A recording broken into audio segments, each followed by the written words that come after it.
Hello all, ఎందుకు Kondaveedu ENT హాస్పిటల్స్లో operation చేయించుకోవాలి అనే దానికి ఈ వీడియో ఉదాహరణ.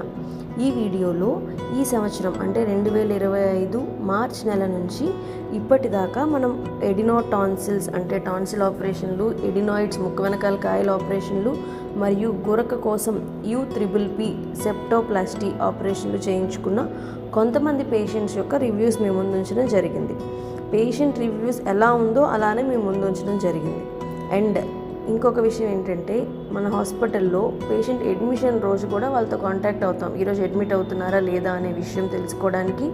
ఒకవేళ అడ్మిట్ అవుతున్నట్లయితే వాళ్ళ టెస్ట్స్ అన్నీ తొందరగా అయ్యేలాగా ఫాలోఅప్లో చూసుకోవడానికి, మరియు ఆపరేషన్ అంతా అయిపోయి పేషెంట్ డిశ్చార్జ్ అయిన రోజు కూడా వాళ్ళు సేఫ్గా ఇంటికి రీచ్ అయ్యారా లేదా అనేది కూడా ఫాలోఅప్లో ఉంటాం. అదెందుకు అంటే, ఇంటికి వెళ్తున్న దారిలో వాళ్ళ ఆపరేషన్ పరంగా ఏదైనా చిన్న నొప్పులు కానీ ఏమైనా ఇబ్బంది పడ్డారా, ఇన్ కేస్ పడినట్లయితే ఇంట్లోనే ఏదైనా మనం చెప్పగలమా అనే దానికి కూడా చూసుకోగలుగుతాం. అండ్ ఆపరేషన్ అయిపోయిన తర్వాత ఇట్లా 3 to 4 months గ్యాప్ తర్వాత కూడా ఫాలోఅప్లో ఉంటాము. ఎందుకంటే 3-4 monthsలో వాళ్ళకి అంతా బాగానే ఉందా, ఇంకేమైనా మళ్ళీ ఇబ్బందులు ఉన్నాయా అనేది కూడా తెలుసుకోవడానికి.